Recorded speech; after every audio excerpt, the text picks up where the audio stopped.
So you're planning to build your first epoxy table. Where do you start? What do you need? In this first part video, I'm going to show you exactly how we build all our epoxy tables. Let's go.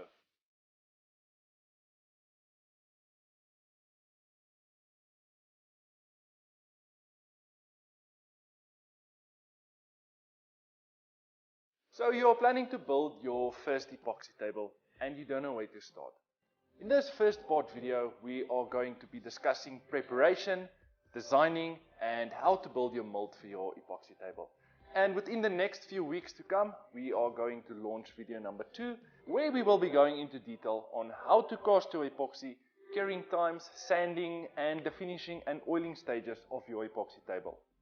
Now, before you continue watching this video, there's another video I posted about 2 weeks ago, where I went into much more detail on epoxy mistakes. You might want to go and check that out and then continue watching these videos. And the next bit of information I want to share with you, it's now September 2021. In October, our DIY with Greg website will be live. What does that mean? It means that all our previous projects we posted on YouTube, drawings will be available for you to download, and for all our future projects to come. But I have some very exciting news I also want to share with you. I am currently drawing up a complete information data sheet. Every single thing you need to know on how we build all our epoxy tables, where I will be going into intense detail, every single thing you need to know from start to finish. And I will be sharing all my knowledge, research, and experience with you, putting it on a data sheet for you to download. You want to make sure to follow us on all our social media platforms, Instagram and Facebook. I will be leaving a link down in the description where you can find us. We will be obviously announcing once our website is live on our social media platforms. Without any further delay, let's get into today's project. And the absolute first thing you want to do is to make sure that your wood is properly dried.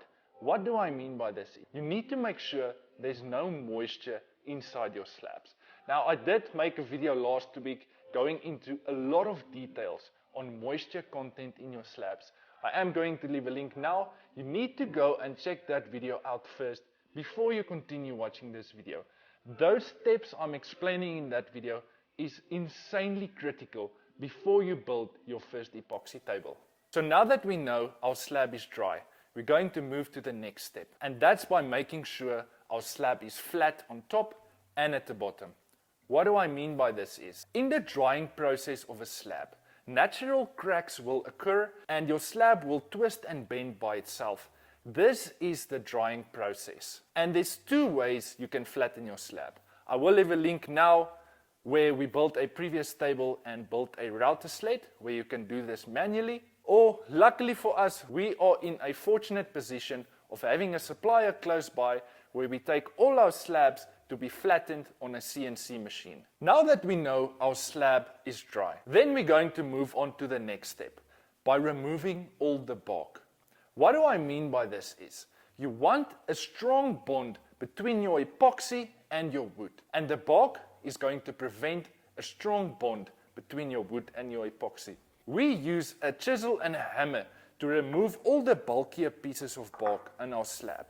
And then we're moving to wire steel brushes. Now, we like to use Storecraft brushes. There's 2 brushes I would recommend. The first brush is a very aggressive brush. This will remove 95% of your bark. But it will also make small little lines on your live edge. That's why we are moving to the second steel wire brush. This is a less aggressive steel wire brush. And this will remove all the markings your first wire brush has made on your live edge.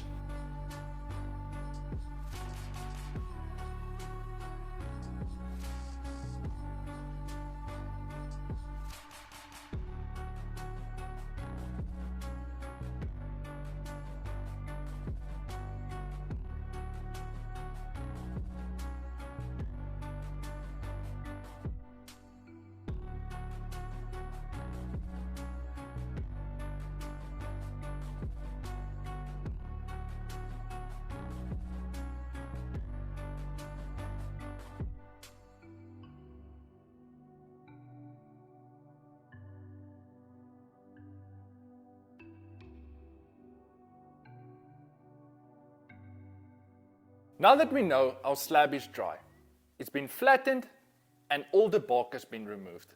Now we're going to move to the designing part of your table.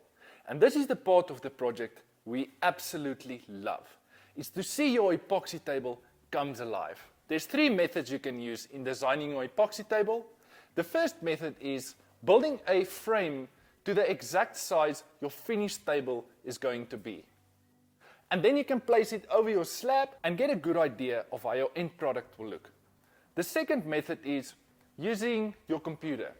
Photoshop, for instance, and cut your slab on the computer and place it in the direction you would like your epoxy table to be, and then you can have a good idea of how your end product will look.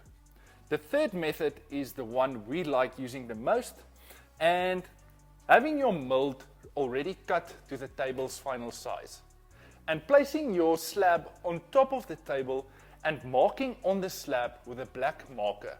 Remove your slab, and then you have a good idea of how your table will look. Let me show you how we do it.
So this is basically how it's going to look like, and the method we like using in designing our tables. So we will send a picture like this to our clients and get their approval. But this is basically how it looks.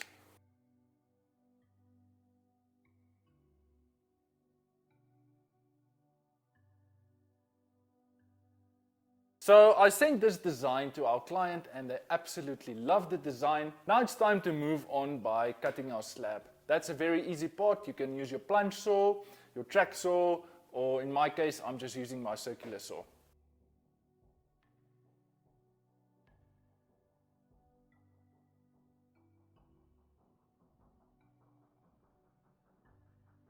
Now we're going to move to the last section of this video, and that's building a mold for your epoxy table. We like to use white melamine wood to build the molds for our epoxy tables. And as you can see in front of me, this mold is way too big for the epoxy table we're building. Why are we doing this? As an epoxy manufacturer, we can't cut individual sheets for every single table because we can use this sheet 3 to 4 times. And why we like to use this wood is the epoxy can't penetrate into the wood due to the sheet it's got on top of the chipboard. Now you can use superwood, but then you have to buy the tape, so your epoxy is not going to penetrate into the wood. I'm going to explain to you how we build our molds for all our epoxy tables. The first tip I want to give you is always build your mold slightly bigger, lengthwise and widthwise. Why do we do this? If you're going to build a mold to the exact finished size of your table, there's absolutely no room for error. That's why we build our molds a little bit bigger so we can cut our table to its final size later on. The next tip I want to give you is the side walls you're going to put up for the epoxy table. You need to build them slightly bigger than your slab. If you're going to do a deep pour and the epoxy is going to run over the slab, this is going to prevent your epoxy from falling out. Another thing I want to share with you, when you're going to put up the side panels, always apply a layer of silicone in this corner. This is just to prevent the epoxy from leaking out. Now the other question we also receive a lot is, what are we using to apply on the white melamine sheet? And it's called ram wax. It's just a very thin layer of wax you need to apply to your melamine sheet, and this is going to prevent your epoxy from aggressively sticking to the white melamine sheet. So this is basically how you build a mold for your epoxy table. I am going to leave a link now of a previous table we built where you can see how I built the mold for the epoxy table. Hey, what's up everyone? My name is Greg and welcome to the second part of how I built this absolutely beautiful epoxy table. I am going to leave a link now. If you want to go and check out part 1, you absolutely have to go and check out part 1 to fully understand where we come from and how to build the epoxy table. So I'm just apologizing in advance. We recently invested in a new camera, and between the old camera and the new camera we did unfortunately lose some footage, and the footage we lost was basically from part 1 to part 2, where we took this epoxy table out of the mold and took it to our CNC supplier to flatten the slab. That's the footage we lost, unfortunately. I do apologize for that. But continuing with the video, the specific epoxy I'm using, I can only cast about 10 to 12 mils at a time. So for this specific project, we done a total. We've been building epoxy tables for many years now, and we are finally going to share all our methods and techniques with you.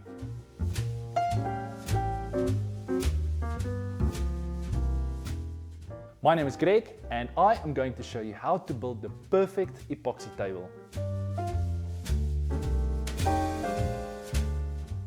I'm going to show you all the tools you need, exactly how to use them, and show you some tips and tricks down the line. Everyone thinks you need to cast your second layer of epoxy once your first layer has set. That's not true. You need to cast your second layer of epoxy once your first layer has become tacky.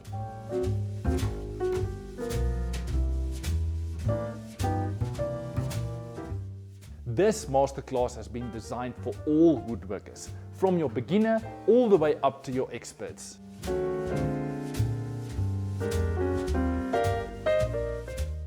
Click on this video or in the description down below for more information.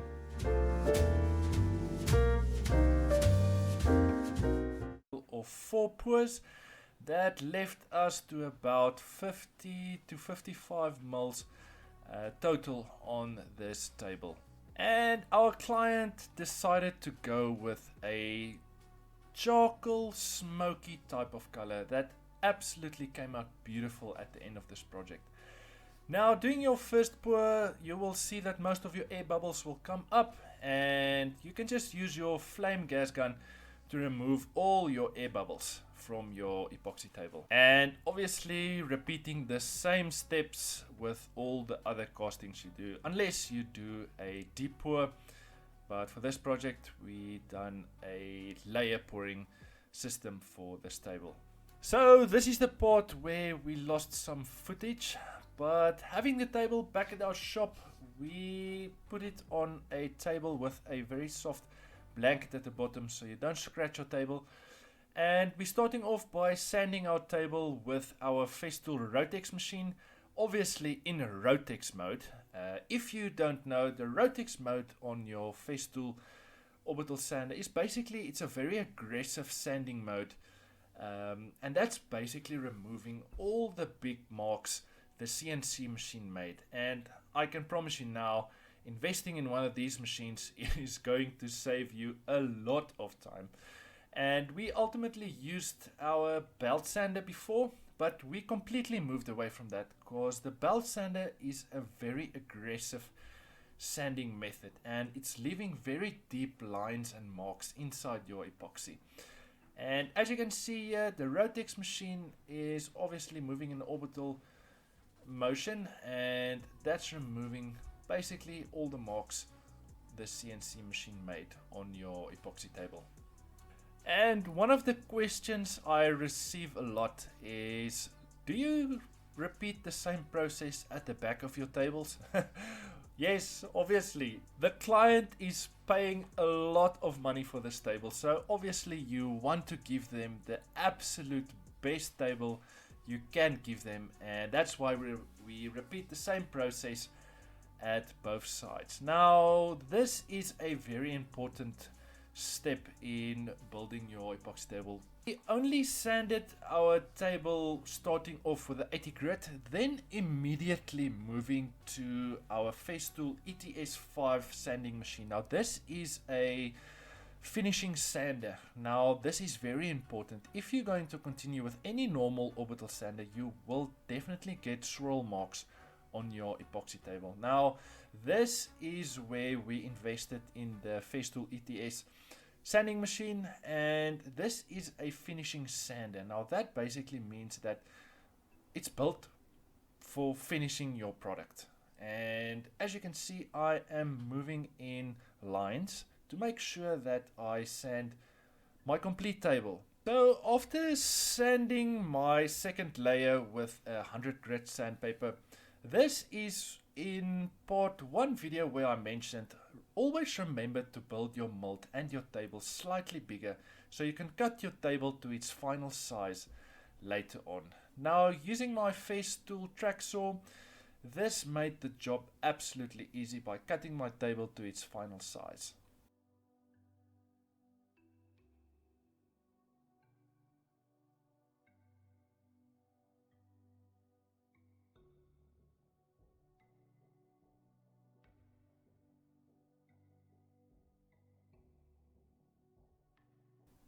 And obviously remember, your track saw will definitely not leave a smooth surface on the side of your table.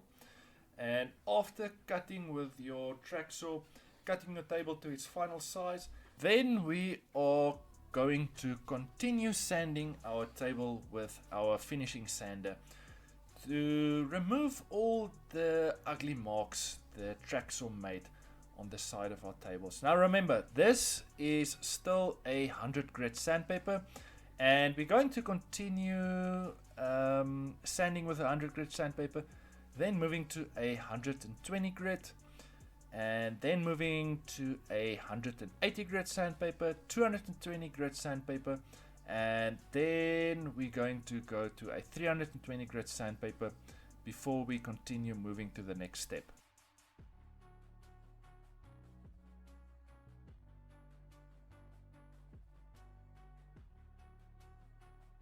So stopping at 320 grit, this is normally where we will start routering our table.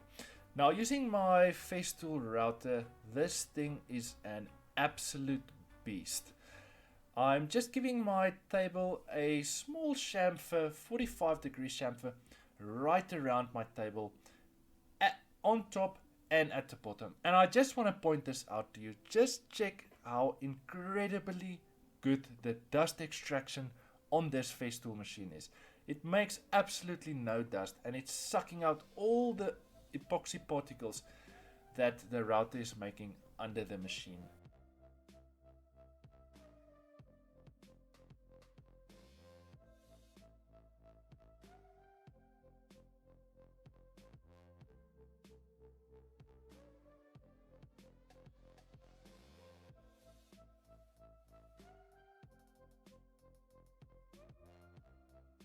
So after we finished routering our table right around, we are going to move to the finishing stages of our epoxy table. Now we're moving on to a 400 grit sandpaper, then we're going to move on to a 600 grit sandpaper. And I just want to point something out. When you start sanding from your 400 grit sandpapers up, you need to make sure you use an airbrush all the time, using your orbital sander for about 20 seconds sanding, removing your sand pad from your table, and making sure you use an airbrush to remove all the small dust particles underneath your sander.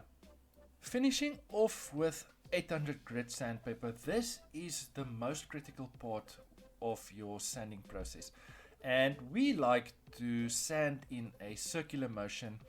And you will see I like to sand on the epoxy, but when I finish sanding, I will lift my sander up on the wood part of my table, and when I start sanding, I will start sanding on the wood section of my table, repeating the same process, sanding for about 20 to 25 seconds, and making sure the underside of your pad are always clean. And always remember, don't apply pressure on this step of your sanding process. I'm applying absolutely no pressure on my sander, and this will help you to remove most of your swirl marks on your table. The other question we also receive a lot is, how do we fasten our steel bases to the underside of our table? Well, we normally use threaded insets on all our tables. And I know you're judging me now because I haven't got a wood bit here.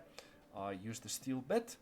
And I know the next step you're also going to judge me and must probably leave me a bad comment. Please don't do that. My countersink bit is lost, and I had this weird little file thing in my drawer I used to make a small countersink bit for the threaded inset. And you know what? This actually worked perfectly. After cutting your threaded inset hole, I'm just using my sander, using an airbrush to remove all the dust, and then applying my threaded inset into my hole. And you will see now this is absolutely sitting like a glove.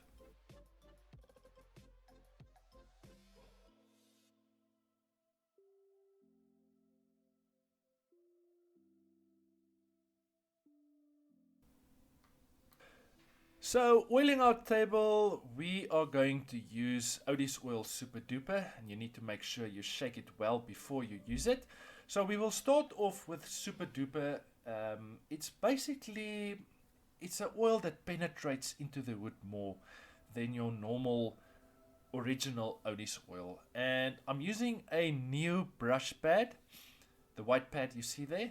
And starting off with a new pad, you will see that you will not get that far when you start using Odis oil until the pad soaks up most of the oil. Then you will see you will get much more spreading ratio on your surface where you're going to oil your epoxy table. And remember guys, it's now September 2021. In October our website will be live, and that basically means that I am currently busy with a document going into full detail on how to build epoxy tables from start to finish, every single thing you need to know on building these tables. I will obviously announce this on our social media platforms. I will leave a link down in the description where you can find us and where you will be able to download this document. And remember, before you go, I will leave a link down in the description of all the tools I use if you are interested.